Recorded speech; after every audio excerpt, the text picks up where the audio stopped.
Mi nombre es Tania Agosti, como decía Mara, yo soy abogada en el Instituto sobre Raza, Igualdad y Derechos Humanos en Ginebra y también me sumo a la bienvenida a este primer seminario sobre mecanismos de derechos humanos de Naciones Unidas dirigido a representantes de la sociedad civil de Guatemala, Honduras y El Salvador, que ha sido organizado en un esfuerzo conjunto por el Centro por los Derechos Civiles y Políticos, la Plataforma contra la Impunidad y el Instituto sobre Raza, Igualdad y Derechos Humanos. Muchísimas gracias por el interés en el curso. Creo que han sido más de 100 inscripciones, así que estamos muy contentas y esperamos poder cumplir las expectativas y los objetivos marcados, que son el de aportar información práctica para presentar casos de violaciones de derechos humanos ante los distintos órganos de tratado y procedimientos especiales, contribuir a que la sociedad civil conozca y utilice mejor o más frecuentemente los mecanismos de derechos humanos de Naciones Unidas y, por supuesto, facilitar un espacio de discusión y de estrategias de seguimiento a recomendaciones de derechos humanos de Naciones Unidas y su complementariedad con el Sistema Interamericano de Derechos Humanos.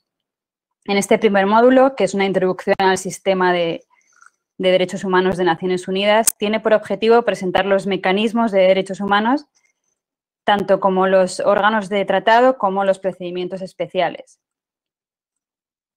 Para esto contamos con el apoyo y la disponibilidad de Viera Perchal, que es oficial asociada de Derechos Humanos en la Oficina del Alto Comisionado en Honduras, que pues muy amablemente va a hacer su presentación y que durará como 40 minutos e irá seguida de 15 minutos de preguntas de las personas participantes y luego seguirá un ejercicio práctico que explicaré pues después del turno de preguntas, que durará como hasta las 10:15 y después habrá también un tiempo para discutir lo que se ha discutido en el ejercicio práctico, que será por grupos. Y a las 10:30 terminaremos con conclusiones y comentarios. Entonces, no sé si Viara, de nuevo, muchísimas gracias por tu disponibilidad y por estar aquí con nosotros. Te cedo la palabra. Muchísimas gracias. Hola, buenos días, buenas tardes. Muchas gracias, Tania. Me llamo Viera Peijal. Llevo casi 4 años ya trabajando para el Alto Comisionado de las Naciones Unidas para los Derechos Humanos. Actualmente trabajo para la oficina en Honduras, pero casi 3 años y pico estuve en Ginebra trabajando para el EPU, el Examen Periódico Universal, y para diferentes órganos de tratados. Y es un placer estar aquí hoy de una manera virtual y explicarle un poco sobre el sistema internacional sobre los derechos humanos. A ver, el sistema, seguramente conocéis diferentes sistemas regionales de protección de derechos humanos. Yo no me voy a parar aquí porque yo pienso que tenéis otros módulos para eso, pero bueno, contaros que hay un sistema regional europeo, interamericano y africano, ¿no? Pero hoy sí que vamos a hablar sobre pues, el sistema de las Naciones Unidas. Cuando estamos hablando del marco normativo en el sistema universal, pues ¿de qué estamos hablando? Pues precisamente estamos hablando de un sistema que se estableció después de la Segunda Guerra Mundial y que está establecido por la Carta de las Naciones Unidas. La Carta de las Naciones Unidas es también, digamos, una constitución del régimen del derecho internacional. Y en esa carta se dice que ese nuevo marco jurídico y la manera de cómo relacionarse entre diferentes estados, pues tiene que basarse en 3 pilares. Y el primer pilar es pues asegurar la seguridad y la paz sostenible. Luego, pues, promover el desarrollo. Hoy en día, pues, estamos hablando de los objetivos de desarrollo sostenible, ¿verdad? Y el tercer pilar es la protección y la promoción de los derechos humanos. Y son precisamente estos 3 pilares que unen, digamos, la tarea de las Naciones Unidas en todas sus oficinas. Obviamente, luego tenemos pues, la Declaración Universal de los Derechos Humanos, adoptada el día 10 de diciembre de 1948, 2008, que cumplió 70 años, hace un par de años, pero como su nombre indica, es una declaración.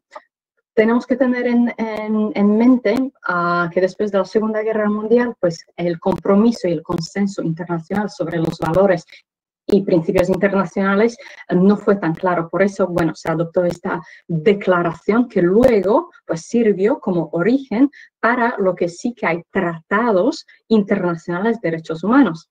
Ahora bien, ¿cuál es la diferencia entre la declaración y un tratado? Pues la declaración, como fue adoptada por la Asamblea General, simplemente declara la voluntad de respetar estos valores por todas las partes, mientras que un tratado, un convenio, es como un contrato, es decir, los estados, los gobiernos, una vez firmados estos tratados, sí que tienen una obligación muy importante de respetar esos tratados.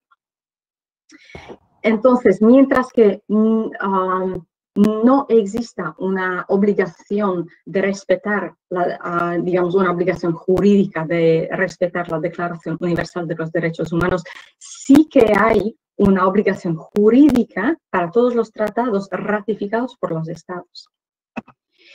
Bueno, los principales mecanismos de derechos humanos en el marco de la ONU, pues tenemos, digamos, dos tipos de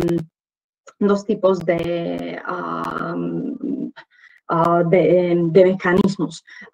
Uno son los órganos de los tratados, pues como acabo de explicar, si hay un tratado ratificado, bueno, primero firmado y luego ratificado por los estados, luego entra en vigor y luego, pues, por este tratado se establecen los comités que forman parte,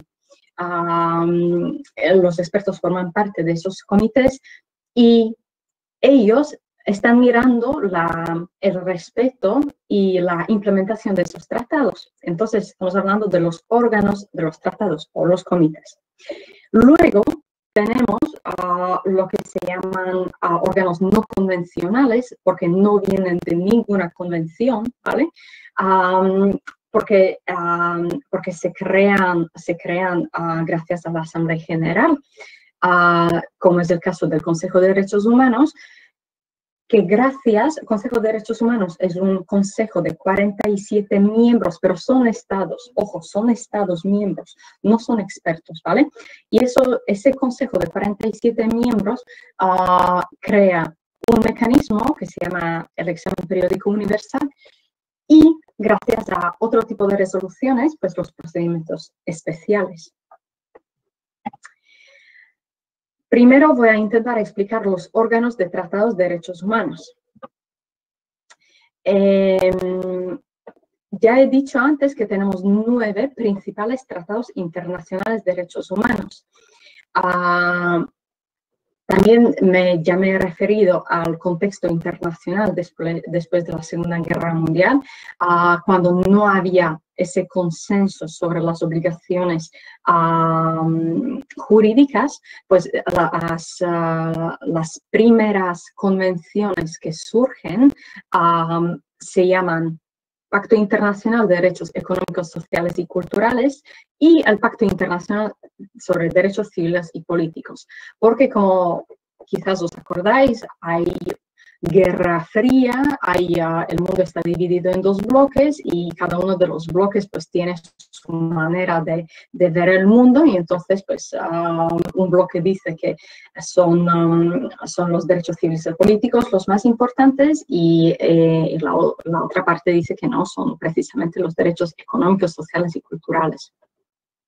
Muy importante, antes de eso, como podéis ver en esa tablita, pues en 1965 sí que hay una convención internacional para la eliminación de la discriminación racial que sí que se adoptó. ¿Qué dice esa convención? Pues su nombre lo indica, hay un consenso, porque de nuevo siempre hay que tener en cuenta pues el contexto internacional, el contexto histórico, el momento en el que estamos. Y en esos momentos pues estábamos con el apartheid en la África del Sur, con la segregación en los Estados Unidos, bueno, con mucho racismo y con mucha discriminación racial. Y entonces, pues, a pesar de todo lo que estaba pasando, pues sí que pudo nacer esa convención que es muy importante y sigue una de las, digamos, sigue uno de los pocos consensos y compromisos que existen en el nivel internacional. Es decir, la prohibición de la discriminación racial. Es parte de lo que pues, los abogados llamamos jus cogens, digamos, un núcleo muy limitado de las obligaciones que se tienen que respetar siempre. Bueno, entonces, en la primera línea tenemos, digamos, por el nombre, si uno se llama pacto, convención, realmente pues da igual, es como un tratado, convención, pues que sepáis que todos esos son contratos jurídicamente obligatorios para los estados que los ratifican. Luego, entonces viene una nueva fase, que es la fase de la protección de grupos vulnerables. Y entonces, pues, se define a la mujer como un ser humano vulnerable. Y entonces, pues, por la razón de que las mujeres han sufrido violaciones muy graves de sus derechos, se adopta una convención que se llama la Convención para la Eliminación de todas las formas de discriminación contra la mujer. Luego, en el mismo hilo, pues se sigue con la Convención sobre los Derechos del Niño. Luego tenemos la Convención Internacional sobre los Derechos de las Personas con Discapacidad. Y entonces podéis ver que, bueno, digamos, el mundo, la comunidad internacional, se concentra en estas comunidades vulnerables, que luego pues se va añadiendo la protección de todos los trabajadores y sus familiares, y luego pues las personas desaparecidas, ¿no? Y entonces pues también se les suma la intención de la protección de todas las personas contra esa desaparición forzada. También lo he mencionado, pues, una convención muy importante, que es la Convención contra la Tortura y otros tratos o penas crueles, inhumanos o degradantes.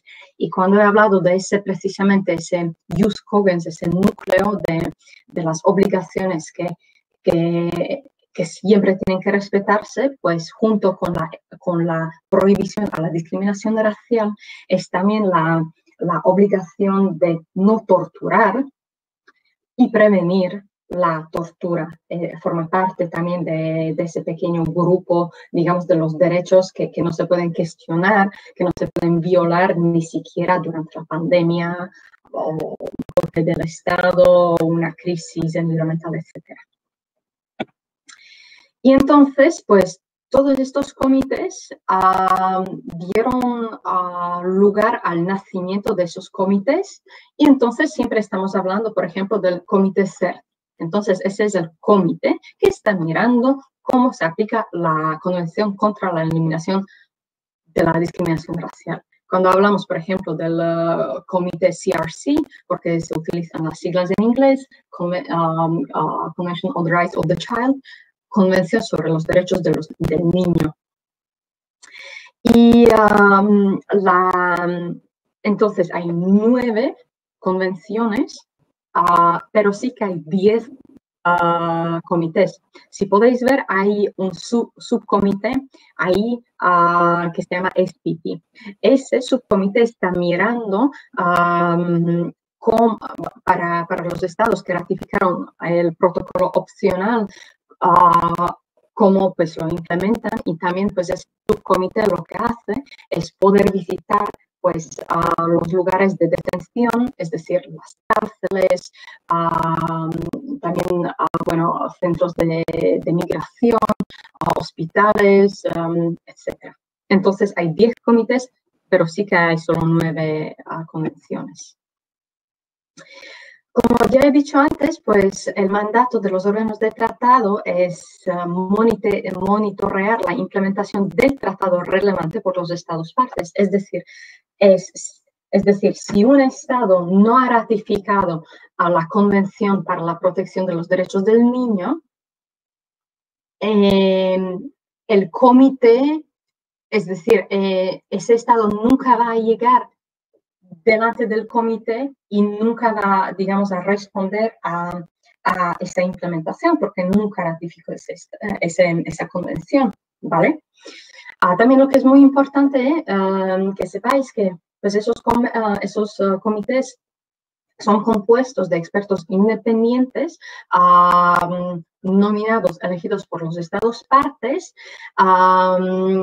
que vienen. ¿Qué significa ser experto? Pues normalmente o bien son los profesores universitarios, o bien jueces, o bien, bueno, trabajaron muchos años en la sociedad civil y entonces sí que su experiencia y conocimiento en el tema bien delimitado sí que está reconocido y pueden ser miembros de esos comités. El número de esos miembros pues depende de cada comité. Y sí que es importante que sepáis que ellos no reciben ningún tipo de sueldo, de salario por su labor en las Naciones Unidas. Se les paga obviamente el billete cuando vienen a Ginebra, se les pagan las dietas cuando estén aquí para que puedan comer y beber, pero lo hacen de una manera gratuita. Eso es también muy importante. De esa manera, pues, bueno, no son funcionarios de las Naciones Unidas, sino expertos independientes. ¿Qué es lo que hacen esos expertos? Pues cuando pues vienen a Ginebra 3 veces al año, normalmente antes de la pandemia venía 3 veces al año, bueno, ahora es más complicado, se hacen las sesiones online como esta, pero bueno, la cosa es, digamos, más complicada. Pero entonces, ¿qué hacen?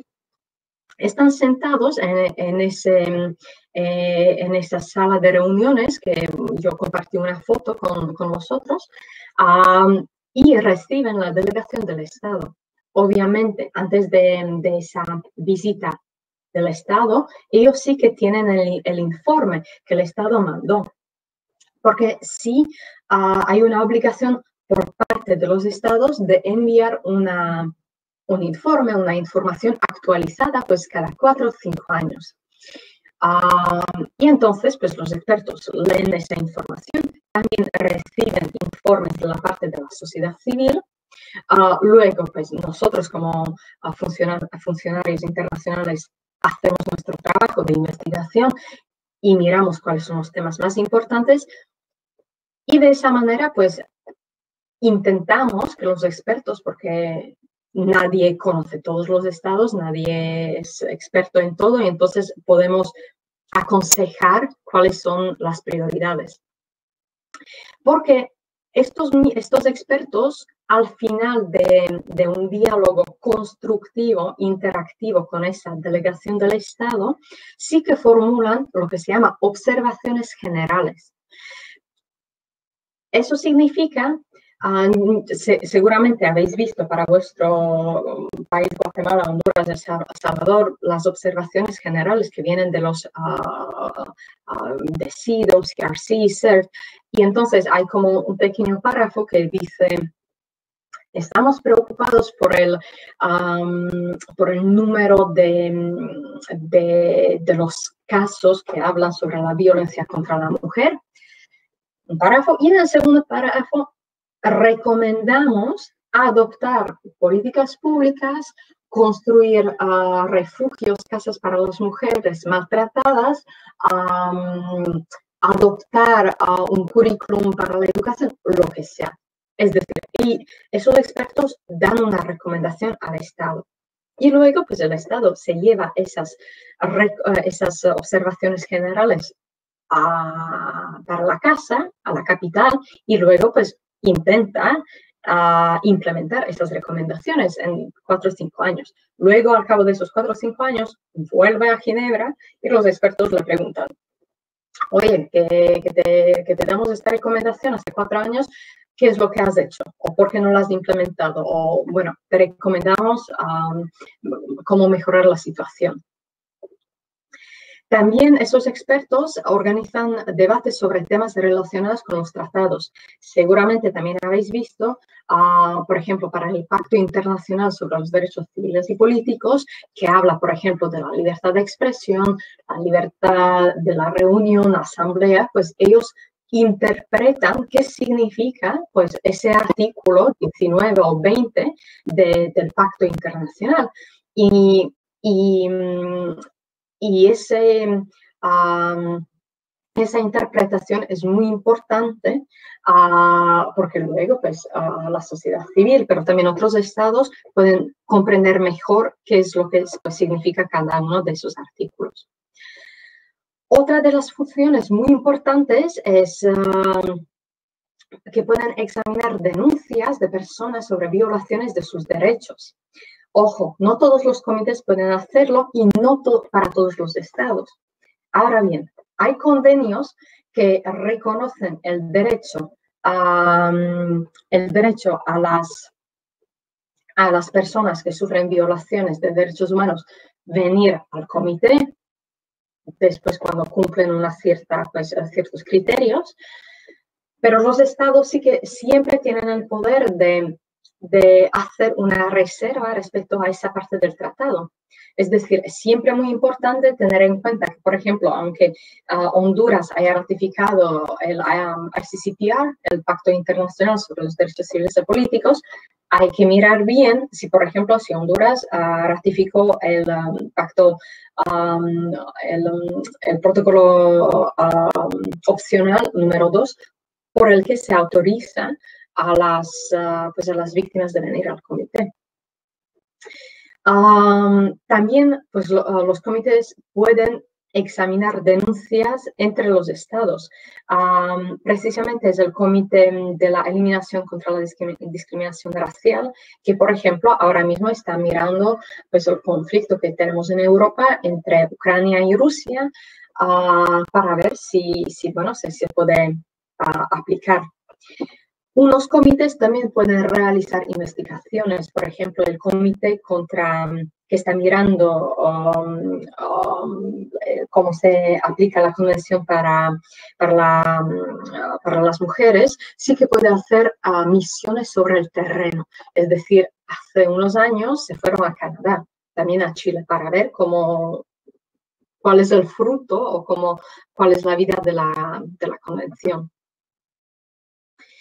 Bueno, aquí os dejo pues este dibujito que habla sobre el ciclo de presentación de informes de los órganos de tratados y porque obviamente es un ciclo, como os he explicado, pues se tarda 4 o 5 años y desde el momento cuando el Estado pues presenta su informe, obviamente también hay organizaciones de la sociedad civil que sí que pueden enviar sus informes. Luego, el comité muchas veces pues, estudia esos informes y dice, mira, yo quiero que me respondas a estas preguntas. Entonces se le manda la lista de cuestiones al Estado. Luego el Estado manda respuestas, viene a Ginebra, hay un diálogo, se adoptan observaciones finales y luego hay un seguimiento. Y en ese seguimiento, entonces, el rol de la sociedad civil sí que es muy clave en 2 momentos. En el momento de presentar los informes y luego en el momento de dar seguimiento a esas observaciones finales que son también de recomendaciones. Bueno, aquí os dejo simplemente la tablita para Honduras, porque obviamente como trabajo en Honduras, eso es lo que me interesa, aunque yo sé que también venís de Guatemala y El Salvador. Pero bueno. Entonces, aquí hablar sobre el procedimiento de casos individuales en los comités. sí, pues para los comités que puedan recibir casos individuales, es decir, de las víctimas o de sus familiares o de sus representantes sobre pues, la violación de sus derechos. Digamos, una condición común para todos los mecanismos, ya sean internacionales o regionales, es el agotamiento de recursos internos. Es decir, no podéis mandar pues, una carta al Comité de Derechos Civiles y Políticos sin haber ido a las cortes del país en cuestión. Luego, también, que es muy importante, se pueden pedir medidas provisionales. Eso pasa mucho cuando, pues, por ejemplo, hay alguien en la cárcel o, por ejemplo, pues, hay que prevenir la pena de muerte y entonces, pues, es para impedir daños irreparables. Eso fueron, digamos, tratados o mecanismos convencionales, porque derivan de una convención, ¿vale?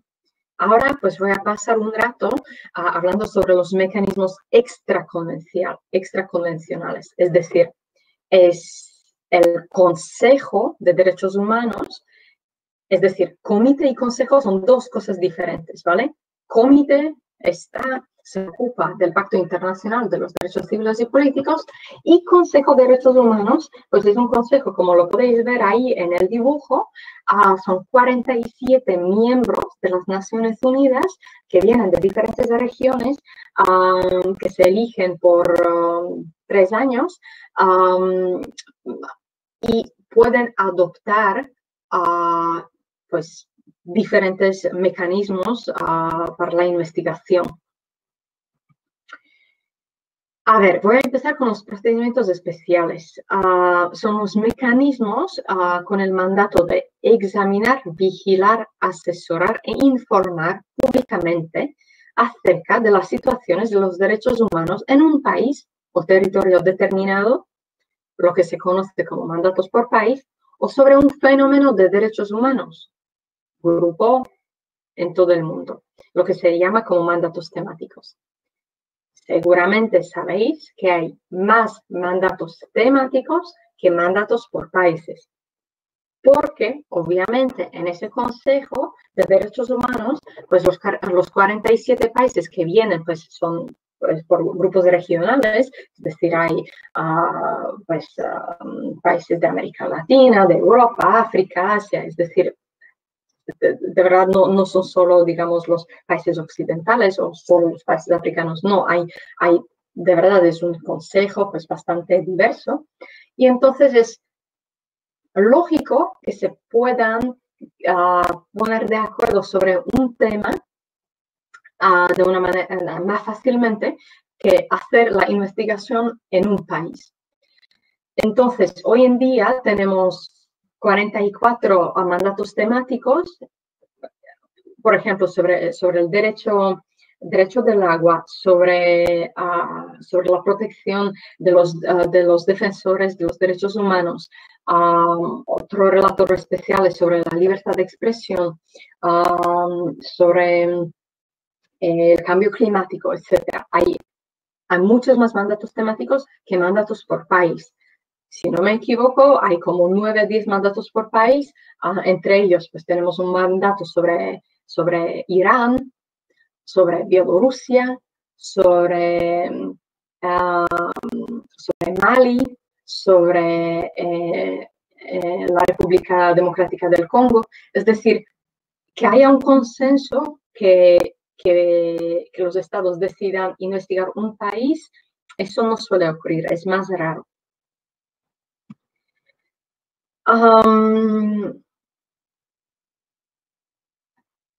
Disculpad. Los titulares de mandatos de los procedimientos especiales comprenden, ya puede ser una persona o son grupos de personas. También pueden tener diferentes nombres, pues pueden tener el nombre de relator especial, experto independiente, se pueden llamar grupo de trabajo, que luego son 5 expertos, o, en fin, realmente el título, el nombre que se les pone, pues es más bien definido por la resolución, pero su mandato es digamos, siempre definido en esta resolución y da igual cómo se les llame. De una manera muy similar a los expertos que forman pues, los comités, también esos relatores especiales no reciben ningún tipo de sueldo por su trabajo y también se les reconoce como expertos. Por ejemplo, Víctor Madrigal, que es el experto independiente en el tema del SOGI, que son las minorías sexuales y las personas LGBTI, pues seguro que lo conocéis y es un experto reconocido mundial y pues que también dedica una parte de su tiempo para las Naciones Unidas. Y entonces, ¿qué hacen esos relatores especiales? Entonces, su tema está muy bien definido en la resolución por la cual se crea ese mandato y están muy bien especializados en ese tema. Es decir, el relator para la libertad de expresión pues va a estar mirando cómo se garantiza la libertad de expresión en todos los países del mundo. También, siempre cuando hay una violación de ese derecho, por ejemplo, en esta cuestión de la libertad de expresión, pues va a hacer una comunicación y va a llamar o decir a esas al Estado, mira, atención, no estás cumpliendo con los estándares internacionales y estás violando la libertad de expresión. Ahora bien, también pues el gobierno dice, vale, pero yo no sé cómo hacerlo mejor, ¿me puedes ayudar, por favor? Y esos relatores especiales pues también asesoran, ayudan, apoyan a los gobiernos. También es muy importante informar a la comunidad internacional, porque normalmente pues esos relatores especiales hacen, antes de COVID, antes de la pandemia, hacían 2 o 3 visitas a diferentes países y estaban pues mirando su mandato, por ejemplo, libertad de expresión o yo qué sé, las personas con discapacidad. Y entonces, luego, todos los años estaban informando sobre pues, lo que estaba pasando en los informes.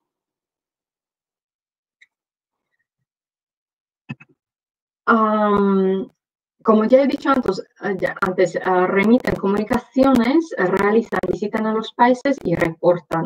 Y también elaboran estudios temáticos, pero es siempre pues gracias a esas visitas a los países que se dan cuenta, pues, digamos, del abanico de diferentes realidades y luego pues pueden, digamos, llegar a las conclusiones y elaborar pues esos estudios temáticos. Las comunicaciones sí que tienen un poder muy importante. Por ejemplo, el otro día, bueno, cuando estaba todavía en Ginebra, pues apoyé el comité para la desaparición forzada y nos llegaban comunicaciones de un país que no quiero nombrar, sobre pues, los casos que pasaban ahí. Entonces, pues nosotros en Ginebra recibíamos esa información, la pasábamos al comité y también al grupo de trabajo, porque hay un comité, pero luego hay también procedimiento especial del grupo de trabajo, y luego los expertos escriben una carta y la mandan al gobierno. Y al cabo de 90 días, esa carta sí que se hace pública. También sí que se puede hacer esos casos pues abiertos y se le puede, digamos, llamar la atención a la comunidad internacional sobre un tema determinado. obviamente también cuando recibimos pues esas alegaciones, nosotros siempre tenemos que tener un consentimiento de las víctimas, que es muy importante. Ahí os dejo los enlaces para que veáis, bueno, más, si os interesa. Ahí os he dejado simplemente, pues, el grupo de trabajo en noviembre de 2018 sobre la cuestión de la discriminación contra la mujer. Los expertos pues visitan el país y organizan las reuniones con los miembros de la sociedad civil, pero también con los funcionarios. Luego pues también dan siempre después de una visita en el país hay una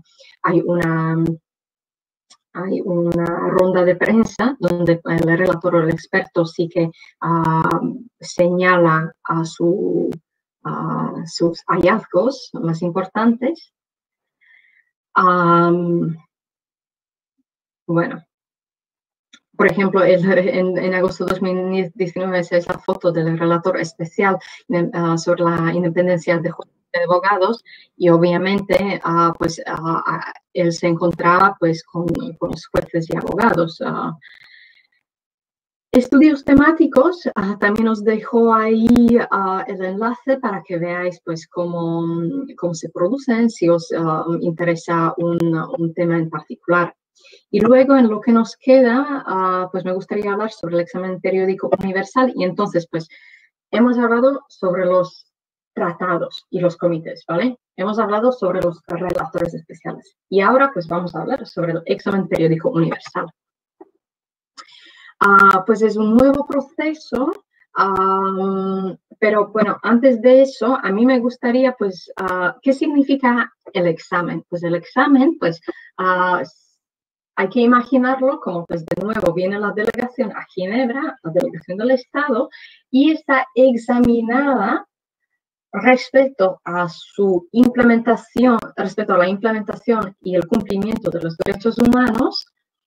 Pero ese examen ha sido desarrollado no por los expertos, como fue el caso hasta ahora, sino para otros miembros, para otros Estados miembros de las Naciones Unidas.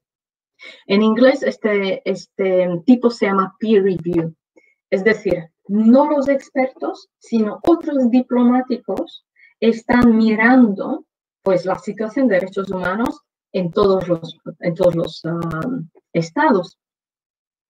Eso significa el examen. Periódico significa, pues, cada 4 o 5 años.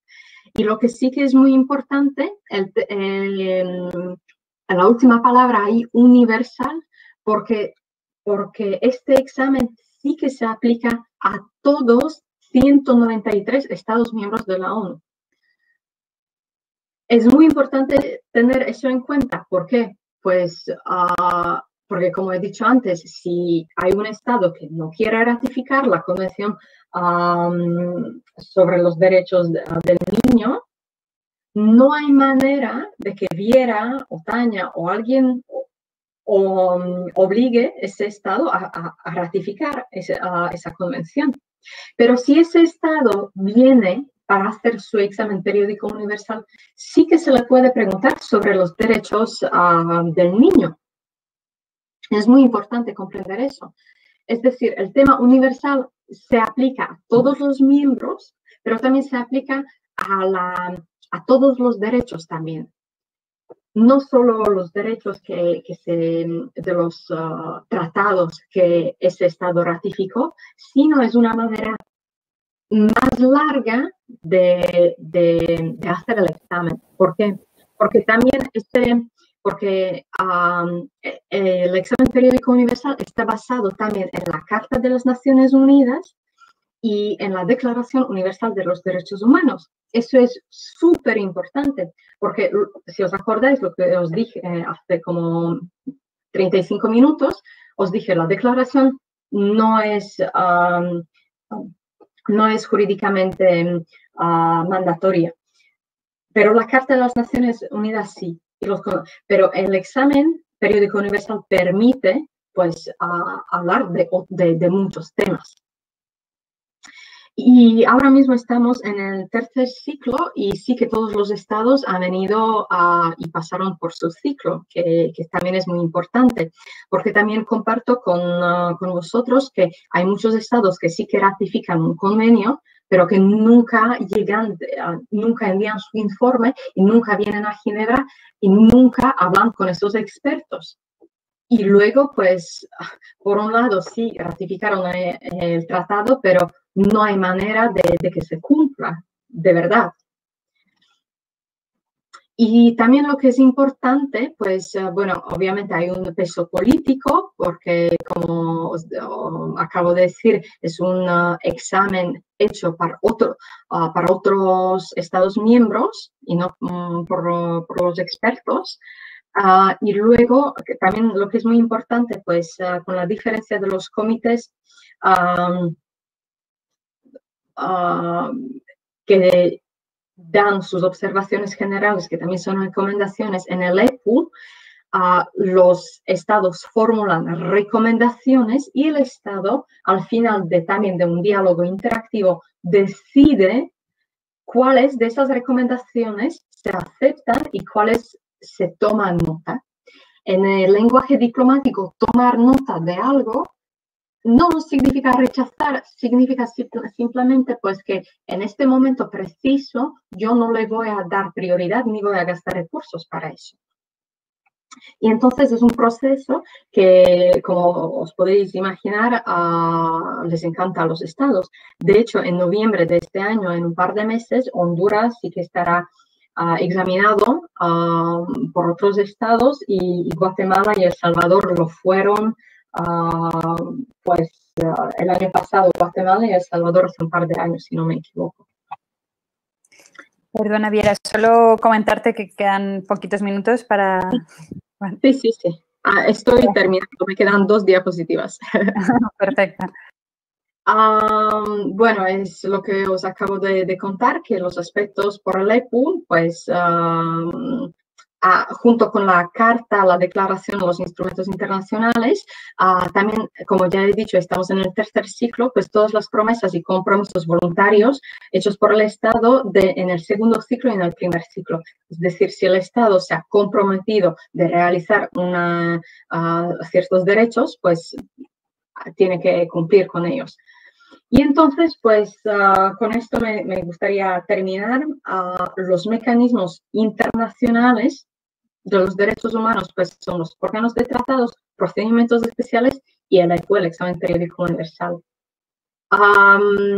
Yo pienso que Tania tiene un ejercicio para vosotros, pero esto es un ejercicio cuando estéis en casa con tranquilidad. Podéis simplemente ver, por ejemplo, para el tema de Honduras, mirar los informes.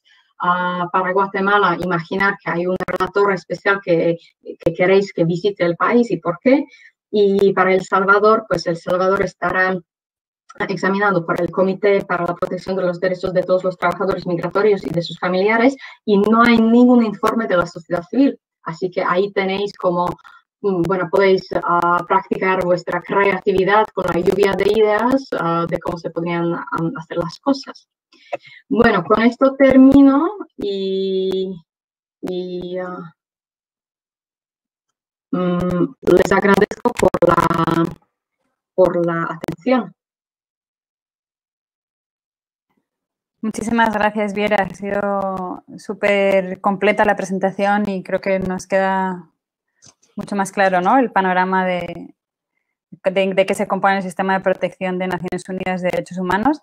Tenemos ahora 15 minutos de preguntas que para facilitarlas se están escribiendo por el chat ya. No sé si quieres, de momento tenemos 5, si quieres te hago 2 y luego 3 que son parecidas. Pues la primera es, dice Vieira ha expresado que no todos los comités pueden hacer recomendaciones. Al parecer existen reservas. Y la pregunta es, ¿hay algún mecanismo internacional para cambiar esta situación? ¿Honduras tiene este tipo de reservas? ¿En qué comités? Esa es la primera. La segunda es, dado que el papel de la declaración no es vinculante, podríamos afirmar que es un complemento para la mejor interpretación de los objetivos que persiguen los tratados y convenciones.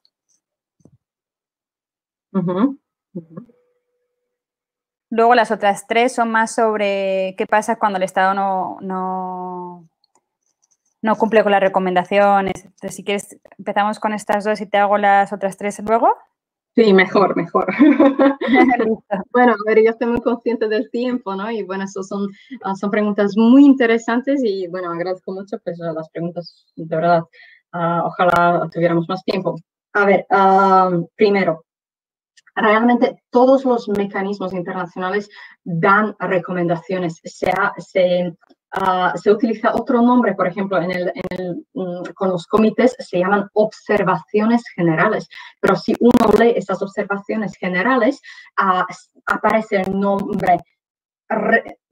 El comité recomienda, el comité invita, el comité urge al Estado implementar lo que sea. Entonces, en nuestro jargón, todo lo llamamos todo recomendaciones. Ahora bien, en el lenguaje jurídico preciso, sí hay que distinguir entre observaciones generales que vienen de los comités y luego, pues, también las recomendaciones de la parte de los procedimientos especiales que vienen después de la visita en un país o cuando, por ejemplo, el relator especial para la libertad de expresión el otro día, pues, publicó su estudio sobre el discurso del odio en el tema en línea, ¿no? Y pues ahí sí que hay como pautas.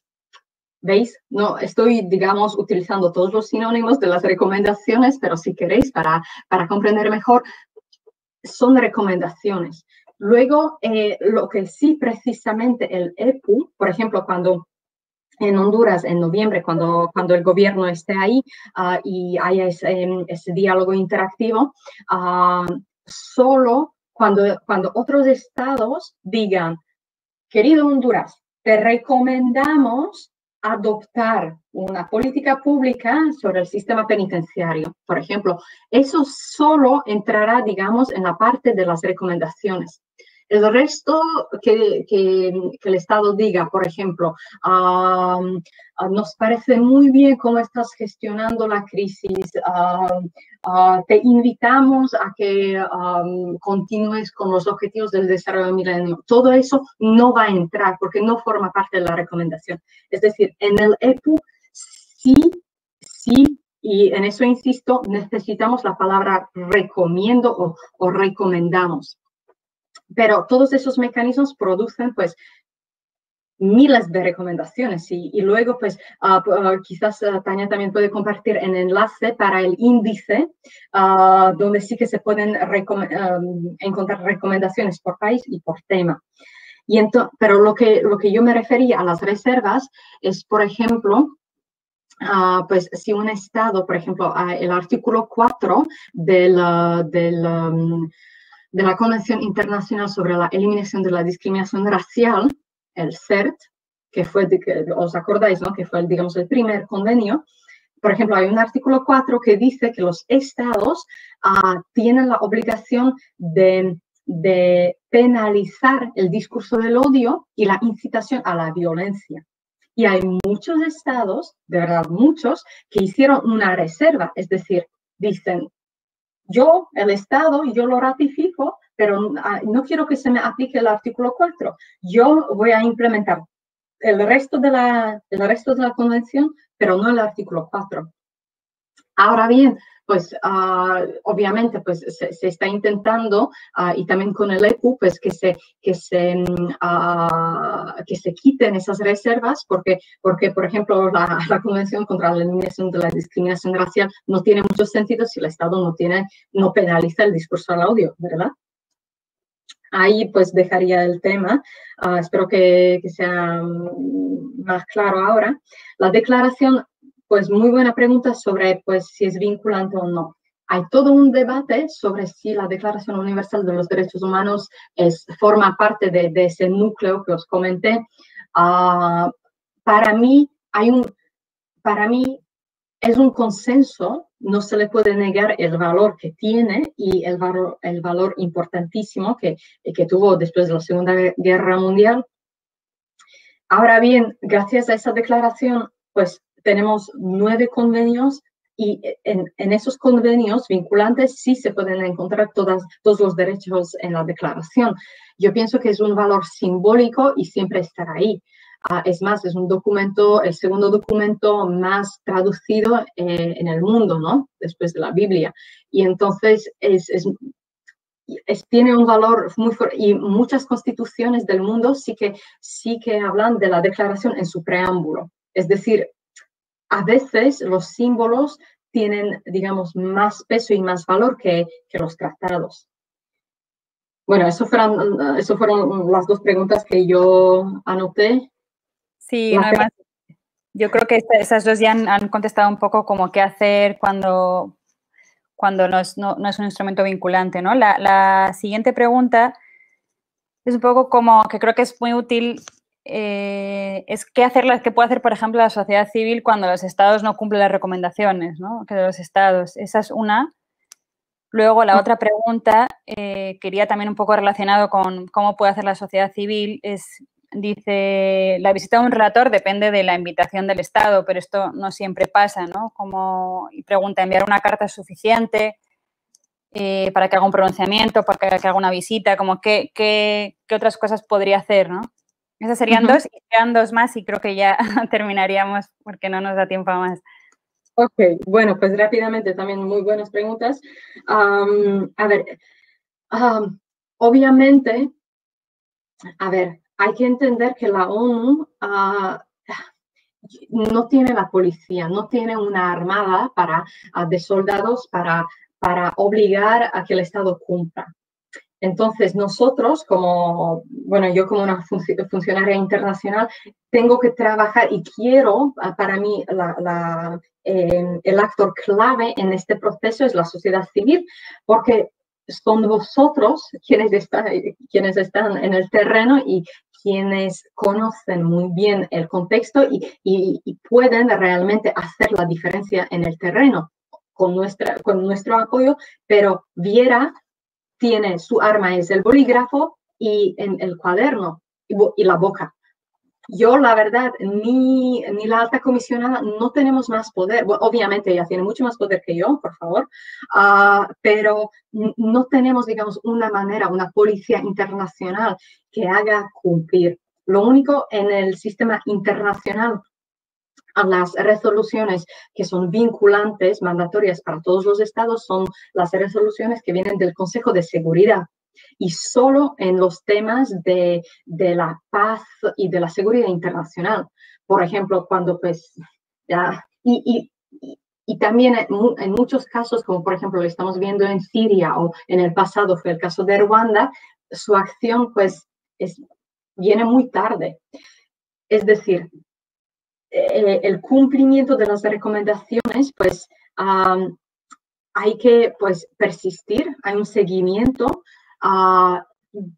Yo me considero una persona optimista y pienso que el mundo sigue mejorando poco a poco. Obviamente a mí me gustaría ver el cambio ya, pero bueno, hay que reconocer que es un proceso muy largo y hay que hacer la presión. Nosotros, desde el punto de vista de la ONU, le decimos al Estado, mira, no puedes torturar a tus personas. La sociedad civil también puede hacer la presión. Luego, los otros estados, los vecinos también pueden hacer la presión. Y si esa presión se formula, sí que hay un cambio en el comportamiento del Estado, pero solo así.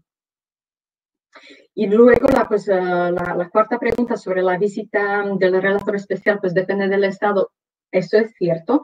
Hay unos 50 estados que hicieron, digamos, una invitación general para todos los relatores especiales, pero seguimos con la misma dinámica.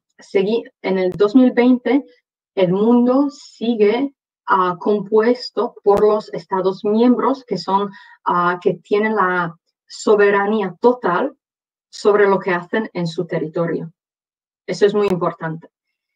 Es decir, yo puedo tocar la puerta, yo puedo pues mandar la carta, yo puedo llamar, pero si el Estado no me deja entrar, por ejemplo, en su territorio porque cierra la frontera, no hay manera de que yo me oponga. Yo tengo que respetar la soberanía nacional.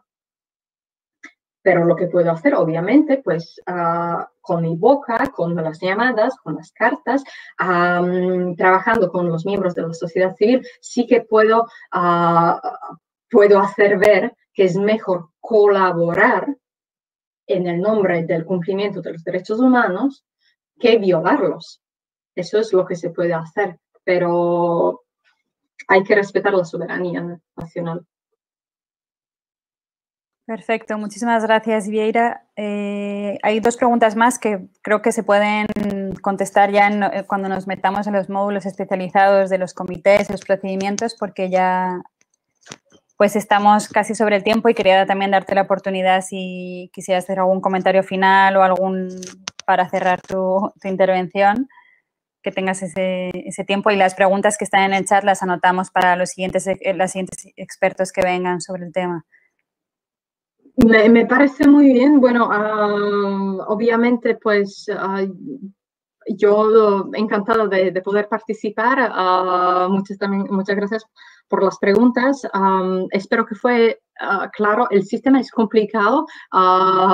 Yo he explicado el sistema en 45 minutos, pero que sepáis que hay gente que hace su tesis doctoral sobre el tema, así que si se os ha escapado algo, toda la tranquilidad.